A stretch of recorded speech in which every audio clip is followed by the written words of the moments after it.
Hello everyone, this is Saurabh Prajapati और आज की इस वीडियो में हम क्लास 10th केमिस्ट्री का जो चैप्टर 2 है वो पढ़ेंगे, एसिड बेस एंड साल्ट। तो बच्चों, एसिड बेस एंड साल्ट क्या होता है देखते हैं। तो सबसे पहले जानिए कि जितने भी सब्सटेंस हैं, ठीक है, हमारे ऑल अराउंड जितने भी सब्सटेंस हैं उनको केमिकल प्रॉपर्टीज़ के बेसिस पे 3 पार्ट में कैटेगराइज किया गया है, acid, base and salt. Okay, तो एसिड बेस, सबसे पहले हम एसिड बेस के बारे में पढ़ेंगे, देन आफ्टर साल्ट अगले यूनिट में हम साल्ट को डिस्कस करेंगे, ठीक है।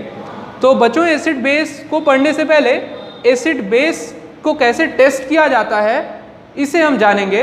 और एसिड बेस को टेस्ट करने के लिए, यानी पता लगाने के लिए कि कौन सा सब्सटेंस एसिड है या नहीं है या बेस है, उसे कहते हैं इंडिकेटर्स। ओके, तो बच्चों इंडिकेटर में आप जो देखोगे, सबसे पहला इंडिकेटर होता है लिटमस पेपर। तो लिटमस पेपर, देखिए इंडिकेटर का मतलब क्या होता है कि मतलब एसिड या बेस, कोई सब्सटेंस एसिड है या बेस है ये चेक करने के लिए जो सब्सटेंस हम यूज़ करते हैं उसी को कहते हैं इंडिकेटर्स। तो जो सबसे पहला हमारा इंडिकेटर है वो है litmus paper. Litmus paper test कहते हैं। तो लिटमस पेपर देखिए क्या होता है कि जनरली लिटमस पेपर पाया जाता है लाइकेन से।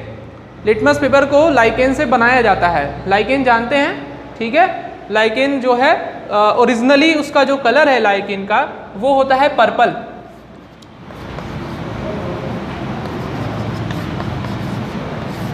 लाइकेन जनरली किस कलर में पाया जाता है? पर्पल, ठीक है। तो जब इस लाइकेन से हम लिटमस पेपर फॉर्म करते हैं तो वो देखिए रेड कलर का होता है या तो ब्लू कलर का होता है। 2 कलर में लिटमस पेपर आता है। तो क्या होता है कि लिटमस पेपर पे अगर हम एसिड के ड्रॉप्स डालते हैं तो रेड कलर का अगर लिटमस पेपर है तो वो किस कलर में हो जाता है? ब्लू कलर में हो जाता है।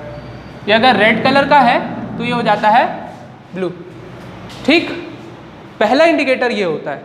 इसी का वाइस वर्सा, इसी का उल्टा होता है कि अगर हम ब्लू लिटमस पेपर पे बेस डाल दें तो वो रेड कलर में कन्वर्ट कर देगा, ठीक। यहाँ से हम जान जाते हैं कि लिटमस पेपर पे जो हम लिक्विड डाल रहे हैं वो एसिड है या फिर बेस है। दूसरा जो इंडिकेटर होता है मिथाइल ऑरेंज। तो मिथाइल ऑरेंज की क्या प्रॉपर्टी है कि ये एसिड डालने पर ये रेड कलर में कन्वर्ट हो जाता है, ठीक है। मिथाइल ऑरेंज नाम से ही पता चल रहा है कि ऑरेंज है तो ऑरेंज कलर का होगा। तो ऑरेंज, मिथाइल ऑरेंज पे अगर हम एसिड के ड्रॉपलेट्स डालते हैं then it convert into red.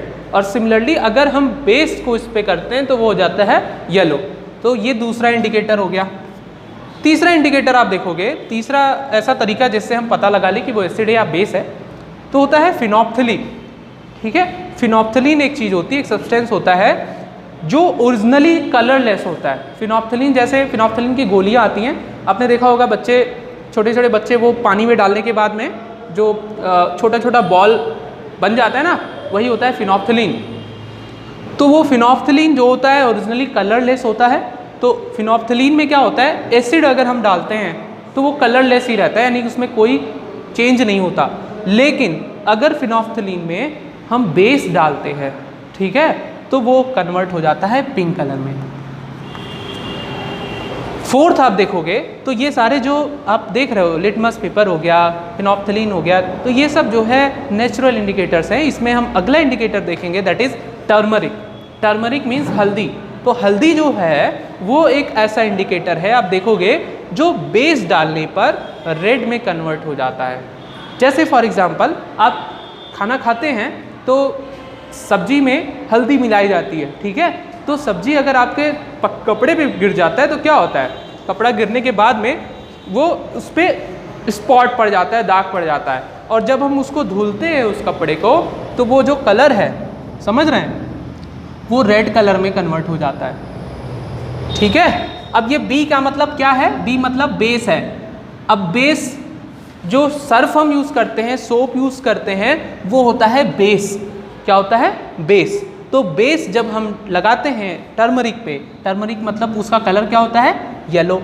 तो येलो कलर को वो किस में कन्वर्ट कर देता है? रेड, रेडिश हो जाता है। आप घर पे इसका एक्सपेरिमेंट कर सकते हो। एक आपको लेना है टर्मरिक, और टर्मरिक में आपको थोड़ा सा उसको लिक्विफाई करना है और ठीक है, पानी मिला के आप उसको थोड़ा लिक्विड बना सकते हो और उसमें थोड़ा सा आप जब सर्फ मिला दोगे ना तो क्या होगा, वो रेड कलर में कन्वर्ट हो जाएगा। तो इससे कंफर्म हो जाता है कि वो जो सब्सटेंस है वो बेस है। एसिड बेस का कोई रिएक्शन नहीं होता। रेड कैबेज देखेंगे अगला। तो रेड कैबेज भी सेम जैसे टर्मरिक में क्या होता है कि वो बेस करने पर वो कन्वर्ट हो जाता है रेड में, ठीक है। तो ये भी ऐसा ही है। तो देखिए रेड कैबेज है लेकिन इसका जो एक्सट्रैक्ट होता है वो रेडिश, ज़्यादा रेडिश नहीं होता। तो ये जब बेस हम उसमें मिलाते हैं तो कंप्लीट रेड में कन्वर्ट हो जाता है। नेक्स्ट जो लास्ट में आपको मिलेगा वो है oil factory indicator. Oil factory indicator मतलब, ऑयल फैक्ट्री का मतलब होता है, इससे रिलेटेड है स्मेल से। ऑयल फैक्ट्री रिलेटेड है स्मेल से। तो स्मेल का मतलब ये हो गया कि देखिए दो तरह के इंडिकेटर्स होते हैं, अनियन एंड वनीला, ठीक है ना। ये दोनों ऑयल फैक्ट्री इंडिकेटर्स हैं, आपको ये याद रखना है।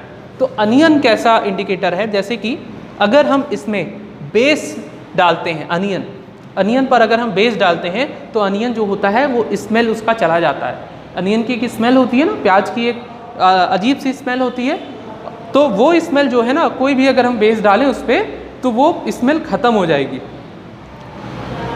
इसी तरह से वनीला एक्सट्रैक्ट यानी कि जैसे वनीला का जो हम आइसक्रीम बनाते हैं तो उस वनीला का जो स्मेल होता है एक उसका भी स्पेशल स्मेल होता है। अगर उसको हम बेस में मिलाते हैं तो वो उसका जो स्मेल है वो चला जाता है, यहाँ से वो डिटेक्ट हो जाता है। अच्छा, सेम यहाँ पे भी एसिड पे कोई रिएक्शन नहीं होता। तो आपको ये सारे जितने भी इंडिकेटर्स हैं वो इंडिकेटर्स याद करने हैं और इस इंडिकेटर्स के बाद फिर हम एसिड और बेस की प्रॉपर्टीज़ और उसके केमिकल रिएक्शन पढ़ेंगे। ओके, सो आज के वीडियो में इतना ही था। Thank you for watching the video.